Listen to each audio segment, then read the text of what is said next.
This video is going to address one of the most difficult things that golfers need to do in order to be able to play consistent quality golf, and that is to be able to strike the ground in the same place every time.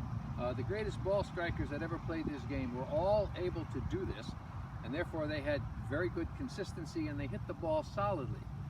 But as we learn the game, there's too many variables that can happen that won't allow us to do that. So today we're going to learn a little bit about what we need to do in order to do it, and we're going to go through a drill that's going to help you identify that. But before I start, let's go back to the definition that we use when we talk about what the golf swing really is. The golf swing is a circle, and it's played around a steady post, which is the head, and it's played on an inclined plane, which is your spine. Now, if all of these components, those three components, were to remain true through the golf swing, and your arms were kept straight, you would be able to strike the ground in the same spot. But there are a number of things that golfers do. The most common that results in hitting behind the ball, fat shots, missing the ball, left shots, right shots, are all caused by movement. So let's just address these different movements, and then we're going to show you the drill that's going to help you do this. The movements in the golf swing basically are on our tilted inclined plane, steady head, arm straight. If the rotation is made properly and the head does not move, and the rotation is made, left shoulder goes down, this makes the circle. As we turn back into impact, the shoulders make a circle. They make a circle to this side. Now you'll notice that my shoulders turn in a perfect little round circle. Head did not move. If my arms stayed straight and all those components stayed in place during that swing, I would be able to strike that ball, strike that ground in the same place. But here's what happens.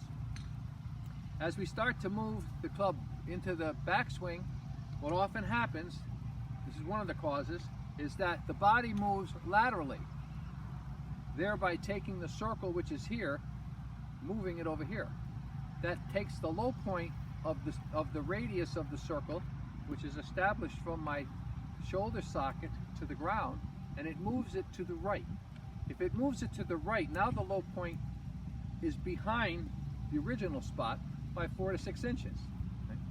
That's one cause. The second cause would be, as we make this swing and we start to come down into where the ground would be, or where the ball is, we increase the size of the radius by making it longer, by releasing the right hand, and that right hand makes the radius longer, sends the club into the ground sooner, so we hit a fat shot, we hit behind it. Or we move forward, now the circle has moved past the ball, and now we hit the top of the ball. So the drill that I'm going to run through here will help us identify those components and those piece parts that cause you this problem. The bunker is probably the best training aid at any golf course or any practice facility. A couple of reasons. The sand is very forgiving and it's easy to strike.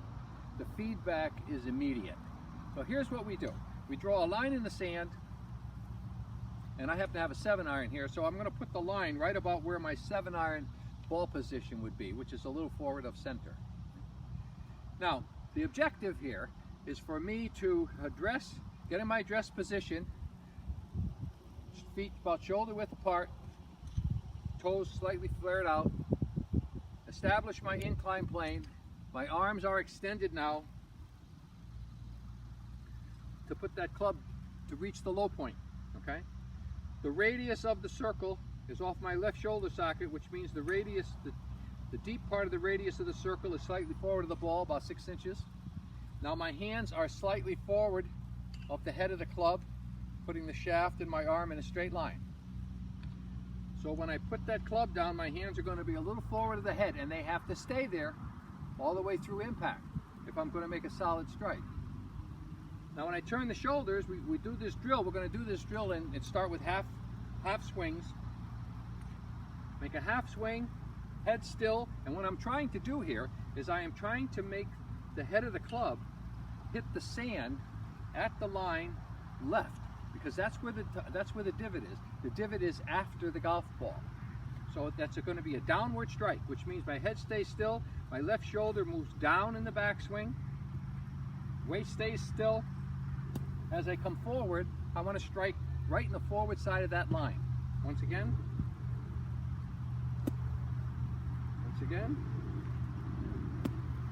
Now, you'll notice that as I bring this club down, my right hand is going to stay in this position, which is slightly angled back. This is called, in some of the golfing machine has a term for this. They call it the right wrist flying wedge, meaning that this wedge that's formed by the right hand has to stay in place all the way through the shot into the finish. The wedge is still there. If I let the wedge go, I've increased the size of the radius of the circle, and I'm going to hit the ground behind the ball. That's one way that I can miss it, by releasing that radius and making the club too long. The other ways I can miss it is I can change my height. And the way you change your height is if I were to take this club, swing this club down and get halfway down here and raise up out of my original position, which means now the low point, my radius, I can't get to the ground. So this is what causes top shots. It's often coupled, the raising out of your posture is often coupled with an early release of the right hand. If I add a little length to the radius by releasing early, and then I stand up, there's an opportunity here for me to possibly hit that ball. But it's a swing fault that we always address, this jumping out of your posture to hit that ball. It's not the proper way to do it. The other way is that as I swing down and get into the shot, I change the dimension. I have a dimension here, which is the length of the shaft, runs to my hand runs to my shoulder. If I stay in my inclined plane, I can still change the dimension getting to the ground. And what happens is, as I come down, I get the proverbial chicken wing, which means that I get into the impact area and my left elbow decreases the size of the radius, and now the head is well above the strike point. So now I miss the ball on top. So the drill, once again, arms are going to stay straight. We're going to put a little bit more weight. Since this is a 7-iron, we're going to put about 55% of our weight on our left side, and it's going to stay right there. Head's going to stay still. Our shoulders are going to turn in a circle, and I'm not going to let go of that flying wedge. I should be able to get the side of that line every time. And if I do that and the ball was there, I'm going to hit that ball solidly. So I recall when I had a student that was legally blind in one eye, and he was having a difficult time. He couldn't see out of the other eye. He's legally blind in one eye, and he had no vision in the other eye.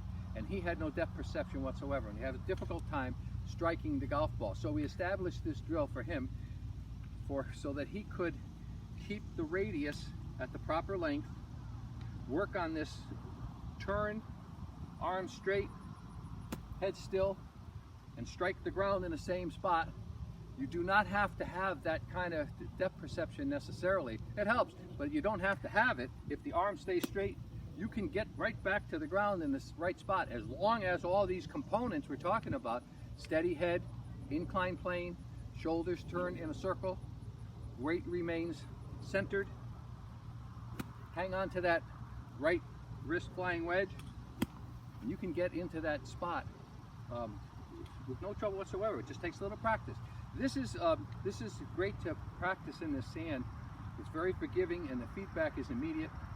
I think you'll find it'll help you with all of your ball striking, because as I said in the beginning of this video, one of the most common traits of the best players that ever played this game was they had the ability to hit the ground in the same place every single time.